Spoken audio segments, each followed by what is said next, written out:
I saw you, he maintained, clearly not believing her. Saw you with my own eyes. You were sliding in and out of consciousness. You were in shock and in pain, she pointed out reasonably. You don't think that maybe you were delirious as well? Seeing things that were not there. Advertisement. He frowned and shook his head. No, of course not, she scoffed. Not Bryce Palmer, he never makes mistakes. God damn you, he growled. I know what I saw, you were standing there looking impassive and completely uncaring. This, she waved her hand back and forth between their naked bodies. This thing that just happened between us. It was a mistake that shouldn't be repeated. I should never have let you touch me, but you got me in a moment of complete weakness. That ends now. I won't allow a man who just hours ago said I made his skin crawl use me like this again. Now, if you'll excuse me, I need a shower, she informed him unsteadily. There was really nothing she could say or do right now to prove that she hadn't been there that day. She didn't know if she'd ever be able to convince him that she hadn't been there.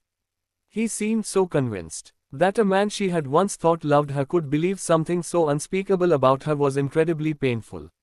Bryce was completely wrapped up in his thoughts and did not even seem to notice when she left the room. Bronwyn escaped to the ensuite bathroom and locked the door securely behind her, afraid that he would come in and bombard her with yet more reasons he did not believe her.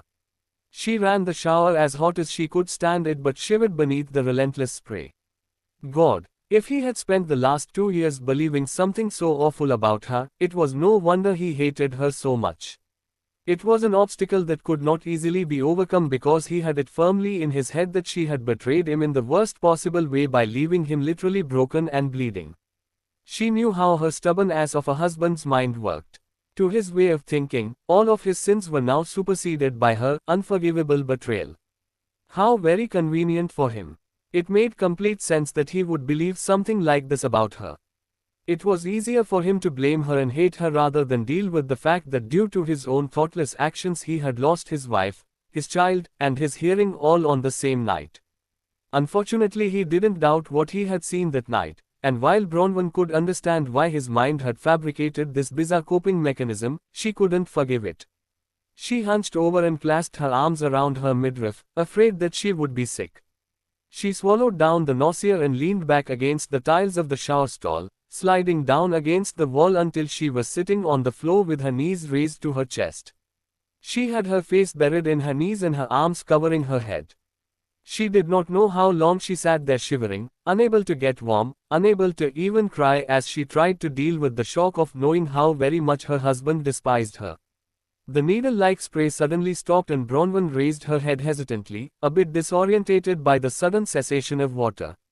She looked up to find Bryce standing at the entrance of the shower stall and was baffled by his unexpected appearance. But I locked the door, she murmured in a small voice that he might not have caught if he'd had his hearing.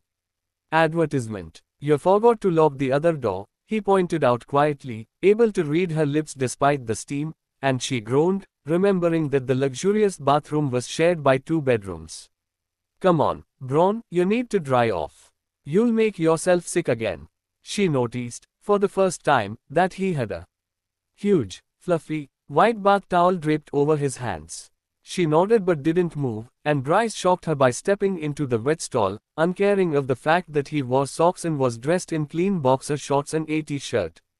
He hunkered down in front of her and draped the bath towel around her shoulders, helping her up in the process. You've been in here for nearly an hour, he informed her grimly. She tilted her face to his, still shivering violently. Icy couldn't get warm, she stuttered, and he frowned, evidently not catching that, but probably understanding the gist of it. He wrapped his arms around her and dragged her nude, wet body to his.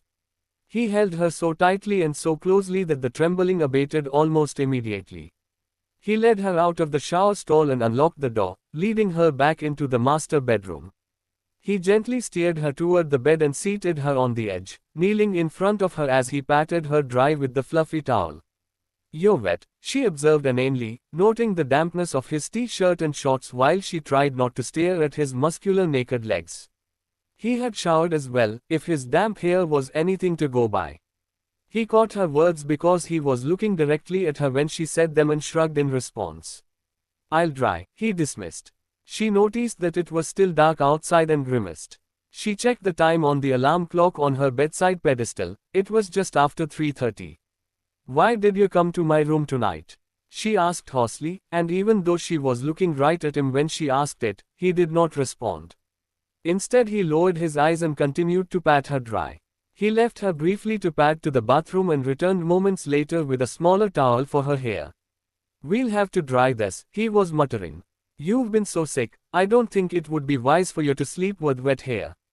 Where is your dryer?" She pointed to her dresser and he picked her up, ignoring the jerky movement of protest she made.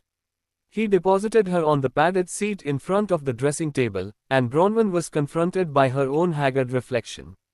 She looked aside, her face was gaunt and unnaturally pale, and her eyes looked feverishly bright and overly large. The towel was still draped around her shoulders, but it had fallen open to reveal the thin body beneath. To Bronwyn's own eyes she looked too thin, and she wondered how Bryce had been able to bring himself to touch her when she looked like this. He switched on the machine and started drying her hair, running his fingers through it with a rough tenderness. She blinked in surprise and sluggishly raised her hands in an attempt to take the blow dryer from him. "I can do it," she protested. He lifted the machine out of her reach and watched her in the mirror until she dropped her arms in resignation. He grunted in satisfaction and went back to the task of drying her hair.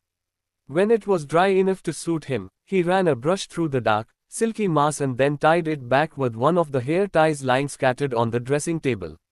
He picked her up again and deposited her back onto the unmade bed, tucking her under the covers and tossing the towel aside before climbing in beside her and dragging her stiff body close to his. She lay with her head on his chest, listening to his heartbeat steadily beneath her ear and wondering what this was all about. He remained silent though, and eventually Bronwyn relaxed enough to drift off to sleep again. Advertisement. Chapter 5. Bronwyn cautiously opened her eyes to a sunlit bedroom. There was no sign of Bryce, and instinct told her that it was way after midday. She heard Kayla's joyful laughter outside, and she guessed the little girl was in the swimming pool, probably with her father, who was diligently teaching her how to swim. Bryce had had a child-proof fence built around the pool sometime during her absence, another one of those preparations he'd made in anticipation of a child he'd had no idea if he'd ever meet. Bronwyn sat up shakily, feeling refreshed yet strangely hollow. She felt like someone who'd had a long and desperately needed sleep after the death of a loved one, only to wake up to the discovery that even though life would go on, it would be forever marred by the tragedy of loss. She could not remember the last time she had slept so soundly. Possibly that last night before leaving Bryce 2 years ago. She certainly had not had much peace of mind since then. She got up and made her way to the bathroom, trying not to think of the night before. She wasn't sure what any of it had signified and definitely wasn't sure where it left her and Bryce. She made her way downstairs a little over half an hour later, wearing a pair of faded jeans and an old t-shirt. The clothes were from her old wardrobe and were too baggy on her. Bronwyn resolved to eat even more, still feeling incredibly unattractive because of her thinness. When she reached the living room, she stood at the open patio door staring out at the pair in the water for the longest time, feeling ambivalent about the obvious enjoyment they seemed to find in each other's company. She felt a little left out and again bitter toward Bryce for allowing this to happen to them. She was about to turn away and head in search of something to eat when Bryce glanced up and caught sight of her. She could not see his expression because of the sun's glare off the water, but he went strangely still before heading toward the side of the pool and depositing a protesting Kayla on the paving before heaving himself out alongside her. "Daddy, more swim," the child was protesting, but he was watching Bronwyn and did not see her display of temper. Bronwyn watched in amazement as the little girl impatiently patted her father on his leg and made a clumsy sign that Bronwyn knew signified, "Daddy," or "Father." Bronwyn was familiar with it because she had been meaning to teach her daughter the word in sign language. Bryce looked down at his precocious offspring and grinned when she said, "Daddy," with one of her chubby hands again before making swimming gestures. "Later, baby," he laughingly promised, picking her up and depositing her on his wide, bronzed shoulders. "First we'll have some lunch with your mummy." The child looked up and noticed Bronwyn for the first time. The delight on her little face warmed Bronwyn's heart. Bryce had pretty much monopolized the little girl's time since their arrival 11 days ago. And while he sometimes seemed at a loss as to how to deal with Kayla, he was muddling through without asking Bronwyn for any assistance. It concerned her that he seemed so able around the child. She worried that he might start to wonder why he needed Bronwyn around at all. Now that she was feeling healthier, she vowed to spend more time with the little girl whom she had missed so much. She wouldn't allow Bryce to usurp her so completely any longer. Bryce made his way toward her, and she stepped onto the patio, relishing the feel of the hot, early autumn sun on her face. She picked up a bright pink beach towel adorned with characters from Disney's Finding Nemo cartoon and held it up as he deposited the happily chattering little girl into Bronwyn's arms. She wrapped the towel around Kayla and hugged her small body close. Her daughter was bubbling on about swimming, her daddy, and various other concerns that were of great importance to any nearly 19-month-old little girl. Bronwyn nodded and made the appropriate noises, but she was preoccupied with Bryce, whose eyes were sweeping over her from top to bottom, making her feel naked and vulnerable. "How do you feel?" he asked quietly, and she shrugged, managing a slight smile. Advertisement. Well rested. He nodded at her reply but seemed at a loss for words. "I hope you're hungry. You're just in time for lunch," he said, gesturing toward the glass and wrought iron patio table situated close to the huge stone barbecue at the other end of the large patio. Celeste was just laying out what looked like a delicious lunch. The older woman, always one of few words, flashed them a smile and retreated with a nod. "I'm famished." She nodded and headed toward the table, depositing a still prattling Kayla into her high chair and placing the provided plastic bowl and plastic spoon onto the surface in front of the toddler. "She's a messy eater," Bryce pointed out with a wince, and Bronwyn grinned, realizing that he must have discovered that particular trait the hard way.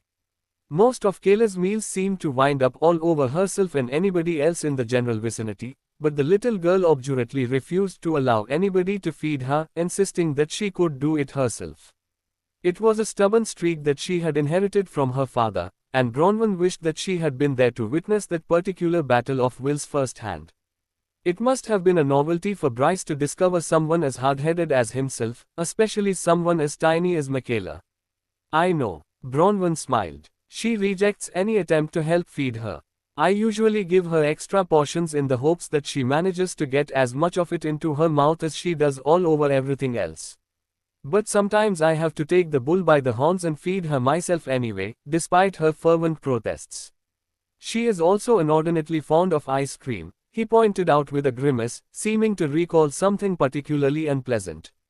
Advertisement. "I'm guessing you discovered one of her favorite pastimes. Finger painting." He nodded and she laughed. "Unfortunately ice cream, especially chocolate, seems to be her favorite medium," Bronwyn said solemnly. "I thought Celeste would quit after Kayla demonstrated her talent on the kitchen walls, but luckily she seems to have the patience of a saint." "I hope that you reprimanded Kayla?" Bronwyn asked with a frown, and he shook his head. "She seemed so proud of her painting," he responded, and Bronwyn sighed before shaking her head. "She's testing you," she informed. "She knows better than to mess on the walls. She wouldn't dare do it at home." She halted, knowing that the word home would be a mistake and not wanting to destroy the fragile peace between them. "She wouldn't have done that in our old flat. She wants to see how much she'll be able to get away with here." "You've got to be firm with her, Bryce. Don't let her take advantage of you." "I wouldn't know how to go about reprimanding her," he offered quietly. "I haven't had much practice at this fatherhood business. I want her to like me." Judging from the pained look on his face, it grated to admit as much, and she bit her lip, unsure how to respond without rekindling hostilities.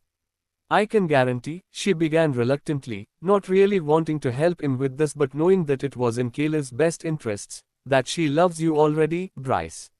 She won't like it if you raise your voice to her. She may even shed a few fake little tears, but she'll get over it. You're as much of an authority figure to her as I am now, and she has to get used to that. We're here to teach her right from wrong. If we don't, she'll become a spoiled brat. And while a bit of spoiling never hurt anyone, I would not want her to become intolerable." He was paying close attention to her mouth, and Bronwyn was careful to enunciate clearly and slowly. "Advertisement. It makes sense, I suppose," he said. "I'll try to be a little less indulgent, but it's still such a treat for me to give her things and spoil her a bit." That's understandable. Bronwyn nodded. You'll get over it soon enough. Once the novelty wears off and she becomes bratty. She'll never be that bratty. He grinned before becoming quite serious. You did a good job with her, Bron. Oh, the compliment was as unexpected as it was flattering, and Bronwyn had no idea how to respond to it. Thank you. She could not read his mood at all and wondered if she could trust what seemed to be an armed and uneasy truce. She bent her head and focused on her food. The cook had prepared a light lunch of crispy fried filleted hake, a delicious Cape game fish, herbed baby potatoes, and steamed fresh vegetables. Her mouth fairly watered at the sight of it. She checked Kayla's bowl and was gratified to note that the little girl's vegetables had been mashed into manageable chunks. Kayla had already started digging in with her chubby little fingers, and Bryce groaned when she proceeded to lift her fist to her mouth and suck the food off it. Mummy. She picked up a piece of fish between two grubby fingers and held it up to her mother. Nice. Mummy, I already have food, Kayla. See, she pointed out, lifting a fork with some fish speared onto the tines. Kayla dropped the fish back into her bowl and lifted her plastic spoon and attempted to imitate her mother. When the fish kept falling back into the bowl, she glared and tossed the spoon aside in frustration before resorting to using her hands again. Bronwyn put aside her own utensils and lifted the plastic spoon, firmly placing it back into her daughter's hands. Use the spoon, Michaela, she ordered firmly, but the little girl shook her head mutinously. No, spoon, Mummy, the child protested, tossing it aside again the moment her mother let her hand go. Kayla, I'm not going to tell you again, Bronwyn warned, picking the spoon up and wrapping the child's stubborn fingers around it. Bryce watched the little power play unfold in fascination. Kayla, knowing how far she could push her mother, sulkily held onto the spoon and clumsily rooted around her bowl, messing about rather than actually attempting to eat. Bronwyn ignored the recalcitrant child and quite deliberately went back to her own lunch. Kayla was now scooping up spoonfuls of food and placing it in little mounds on the tray of the high chair in front of her. Bronwyn finished off the last of her fish and sighed before dragging a wet wipe from the container Celeste had thoughtfully left within easy reach and wiping Kayla's face and hands clean. She ignored the way the child tried to evade her attempts and after giving her face a thorough wipe, Bron lifted the squirming toddler out of the high chair and into her own lap. She grabbed Kayla's bowl and spoon and very determinedly began spooning food into the protesting child's mouth. No, Mummy, no, no. Kayla was sobbing hysterically and working herself up into a fine little tantrum. Bronwyn could feel it in the way her small body was tensing up more and more. Kayla no want. Kayla no like. Kayla, you will eat your food. Bronwyn managed in her sternest voice. The child's determined squirming was rapidly tiring her mother out, and Bronwyn knew that she would have to give up the fight soon. She lifted the spoon to Kayla's mouth, and the baby kept her mouth tightly shut, turning her head away. Michaela. The unfamiliar sound of Bryce's raised voice shocked both mother and child into momentary stillness. Kayla's eyes swallowed her face when they encountered her father's stern countenance. His voice softened on his next words. Listen to your mummy. Advertisement. The child obediently opened her mouth to the proffered spoon, her large blue eyes never wavering from her father's face. She took in bite after bite until she had emptied her bowl, and when she was done, she begged to be let down. Bronwyn helped her down and watched with a helpless smile of sheer adoration as Kayla toddled over to her father and crawled into his lap, curling herself up and tucking her thumb into her mouth. Bryce's face reflected a mixture of surprise, aching vulnerability, and confusion as he wrapped his arms around the sleepy little girl. He lifted his awestruck eyes to Bronwyn's smiling face. She always gets a little peevish when she's tired, Bronwyn informed, watching as Kayla's eyelids drooped more and more until she was fast asleep. I'm hesitant about raising my voice to her, he admitted quietly. I find it difficult to judge exactly how loud I'm actually being. I don't want to terrify her. Sometimes I worry that. He left the sentence hanging and dropped his eyes down to his daughter's sleeping face. Bronwyn waited, hoping that he would finish what he had been about to say, sensing that he had been about to reveal something deeply personal. He didn't say anything further though, and it left her wondering about the insecurity she had heard in his voice. Bron, he said after a long silence. He kept his gaze trained on Kayla's sleeping face. About last night. Bronwyn tensed, and she lowered her eyes to the ice-cold glass of mango juice in her hands. I never meant. He paused again, and the silence grated on her nerves until she could stand it no more. His beautiful blue eyes at last rose to meet hers. Look, Bryce, she said, breaking the silence, hoping that her face reflected the resolution that she could hear in her voice. I know how much you hate me. In fact, believing what you do about me, I can even understand why you feel the way you do. Anybody who would so cold-bloodedly desert their spouse at the scene of an accident is certainly someone who deserves no forgiveness. I'm not even going to try to defend myself anymore, she said firmly, interrupting whatever he'd been about to say. There's really no point, is there? You've hated me for so long, I don't think I'll ever be able to change your mind. All I ask is that you put this contempt you have for me aside for Kayla's sake. Hate me if you must. I think I can almost live with it now that I know you never really loved me, but try to be less obvious about it. His eyes narrowed as he assessed her face. There was another lengthy silence as he considered her words before shrugging. I have a couple of questions, he murmured, and she bit her lip before nodding. How long were you at the beach house? Whatever she had expected, that certainly wasn't it. She blinked a couple of times before shrugging. A couple of weeks, she managed softly. So, if your story is to be believed. She resisted the overwhelming urge to reach over and slap him for the blatant sarcasm in his voice. Quote. You went there directly after leaving here, to wait for me, right? Why don't we just agree to let this matter go? She asked, not in the mood to defend herself against any more of his crazy accusations. No, he shrugged her request aside nonchalantly. So, how is it that you never once heard about my accident? Apparently it was in all the papers and had news coverage on radio, television, and the internet. Are you telling me you missed all of that? Do you really think that I spent my days watching the telly and listening to music? She asked in exasperation. I could barely drag myself out of bed and into the shower most days. I was ill from the morning sickness, exhausted, scared, and every day that passed without word from you sent me deeper into depressed isolation. So yes, I am telling you I missed all of that. His eyes flickered and she thought she caught a glimmer of uncertainty in them before they went icy with disdain again. She shook her head. When are Rick and Lisa due back from their holiday? Saturday, he replied shortly before continuing on with the original conversation. So after it became painfully self-evident that I would not be coming for you, what did you do then? Not caring for the mockery in his eyes and voice and fed up with his determination to disbelieve every little thing she said, Bronwyn got up shakily and rounded the table, reaching out possessively to take her daughter from his arms. I'll put her to bed, she told him without meeting his eyes. Your story is full of holes, Bronwyn, you know that, he murmured almost gently. I'd be willing to move on if you'd only admit to being at the scene of my accident. She lifted blazingly furious eyes to his. It would be so terribly convenient for you if I admitted to that, wouldn't it, Bryce? She asked angrily. That way you wouldn't have to feel any guilt about driving your pregnant wife out into the streets.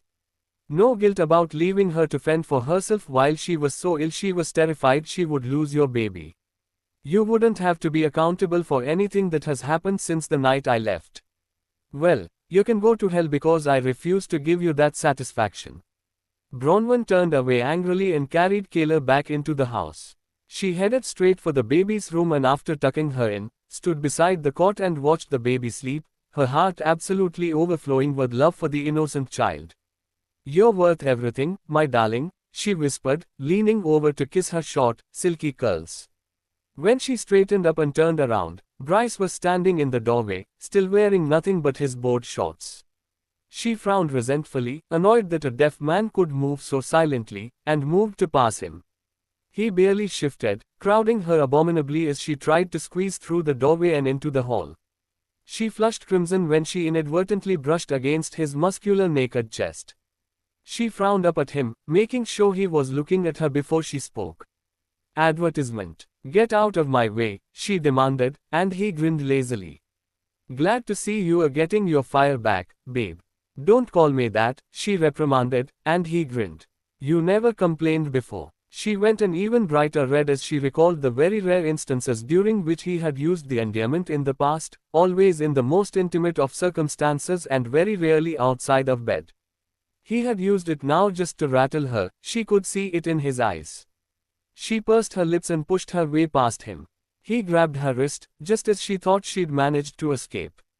Pierre and Alice are coming around for dinner, he informed her idly, ignoring the way she tugged furiously, trying to get loose. Try not to embarrass me with any more lies or insincere shows of concern while they're here. She gasped at the sharp stab of pain at his casual cruelty. Bryce, I'm really starting to hate you, she stated conversationally, and he raised his brows lazily. Are you? He smiled. That's a shame. I did so enjoy being worshipped by you. I never worshipped you, you arrogant bastard. She managed furiously. I loved you, more than you could ever comprehend. His grip slackened and she tugged herself free. I now see that you never deserved that love. He seemed unable to respond, merely keeping his level gaze on her emotional face. She made a despairing little sound in the back of her throat and turned to walk away. Bronwyn, he called after her, and she stopped, her back going rigid as she braced herself for another blow. If you loved me you would never have left me. Advertisement. I didn't leave you, you jackass, she muttered beneath her breath, knowing that he could not see the denial while she stood with her back to him. You would never have driven off without giving me the chance to apologize. His voice was closer, and she knew that he had come up right behind her. You would have stayed to hear me grovel and beg your forgiveness, because if you loved me, you would have known me well enough to appreciate that an apology would not be far off. His hands came to rest on her narrow shoulders, and she flinched as she felt the warmth of his flesh through the thin cotton of her t-shirt. She turned around slowly and lifted her eyes to meet his. I knew that, she admitted. I left to give you some space to clear your head and to give myself time to gather my own confused thoughts. I knew you'd come and that's the reason I waited and waited and waited at that damned beach house. I knew you would come, only you never did. When I eventually concluded that maybe you really wanted nothing to do with us, I called your office to talk about child support and was quite bluntly informed that Mr. Palmer did not want to speak to me or hear from me ever again. You weren't answering your cell phone, and nobody was answering at the house. She watched as his eyes hardened and his hands fell away. My God, can't you ever stop lying? He muttered in frustration. I could buy into maybe being mistaken about seeing you at the scene of my accident. I can even try to believe that maybe you hadn't seen a single newspaper article, television report, or heard any radio news, but none of my people would ever have said those words to you. Oh, believe what you want, Bryce, she responded wearily and turned away. She was so sick of defending herself to him.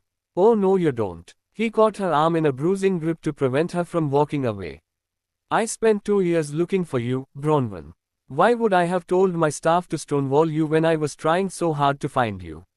So you are not going to try to make me feel guilty about something that I never authorized, something that would never have happened, not in a million years.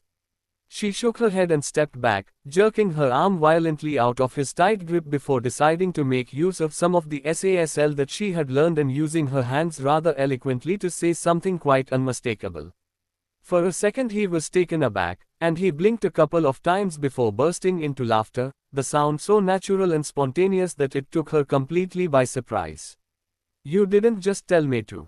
He trailed off before saying the obscenity, and she jutted her jaw stubbornly, refusing to be charmed by his genuine amusement. So what if I did? She asked defiantly. His eyes were still brimming with laughter as he shrugged. Nothing. I'm just impressed with your extensive knowledge of SASL.